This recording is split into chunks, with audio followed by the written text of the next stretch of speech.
My name is Zach. This is my wife, Margot. And this is our story.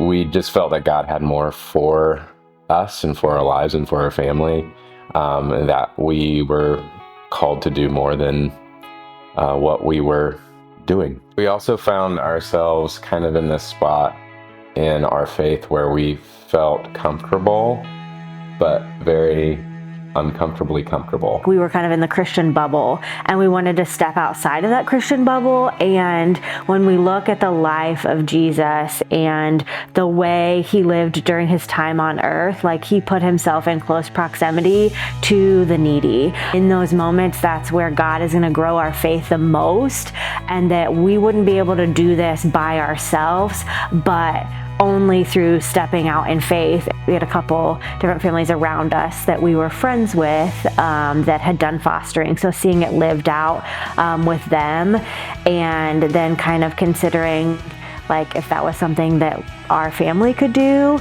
and seeing other people do it, and then wanting to be a part of that was the initial like step into us like considering fostering.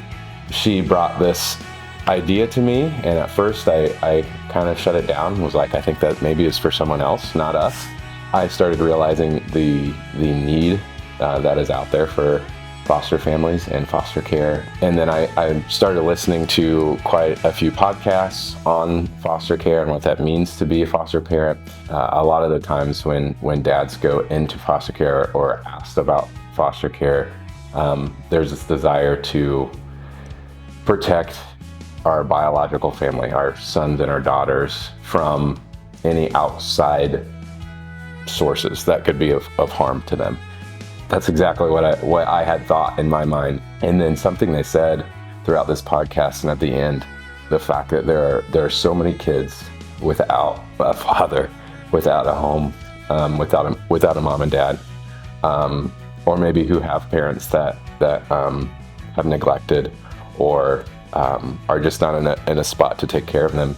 It got me thinking can I sacrifice my desire for comfort, for security, for another kid who has nothing?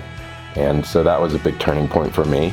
It became kind of a desire for us to like develop a relationship with our foster child's biological parents, and try to foster that relationship in a way that like we wanted reunification to be the goal. And that's something that they talk about early in the foster care system, is that reunification should be the goal until determined otherwise. I think that was one of the major things for our own kids, as we prayed for, our foster kids' mom and dad, that they would get better, that they would be able to take them back someday, and just continue to pray for them, and then let them know that we were praying for them as well. God has taught us that we are not perfect parents whatsoever.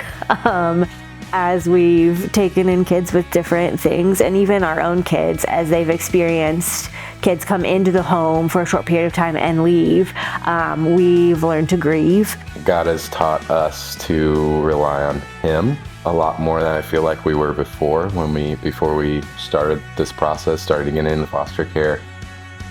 How can I bring a child in and have them be a part of us, and then have them reunified with their parents at a later date? I remember God just speaking to me, in a sense, basically just telling me, how could you not?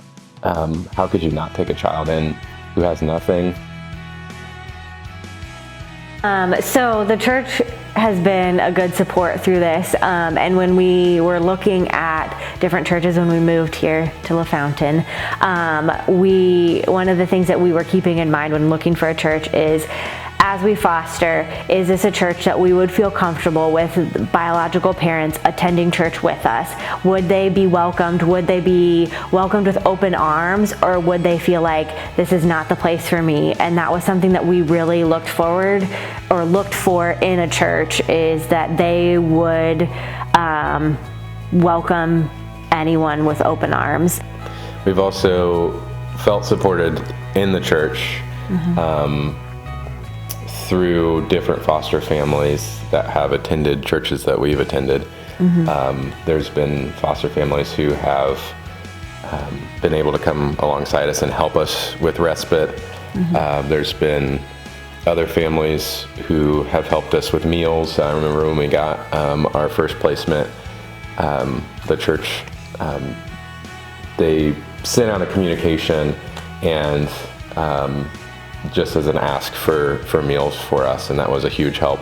Being involved in foster care at any level, even if it's just like supporting a foster family by bringing by a meal or, putting together a backpack or praying for them, like each of those little steps is so important. Even if you say right now where we're at in life, we can't be foster parents, we can't say yes to that call, like there are people like us who say, we can say yes to the call, we can take other kids in our home, but we also need help.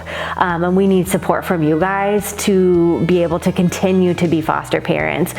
Because burnout is real and it will happen if we don't have the support and resources that we need to continue in that process. And I think knowing that those people are there to lend a helping hand, whether it be, coming by to do dishes or coming, dropping off a meal when you get a new placement or running to buy diapers or whatever the situation may be, providing respite so that we can spend some time just as our family, babysitting, all of those little things make such a huge difference.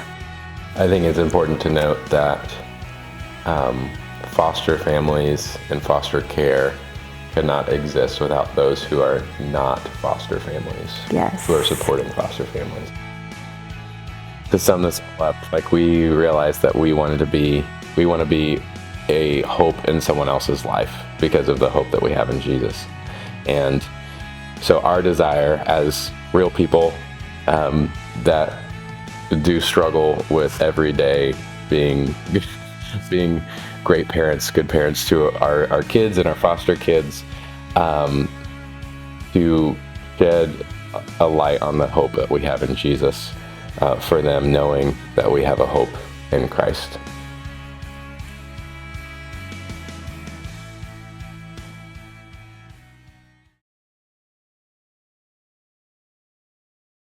Love. God's love.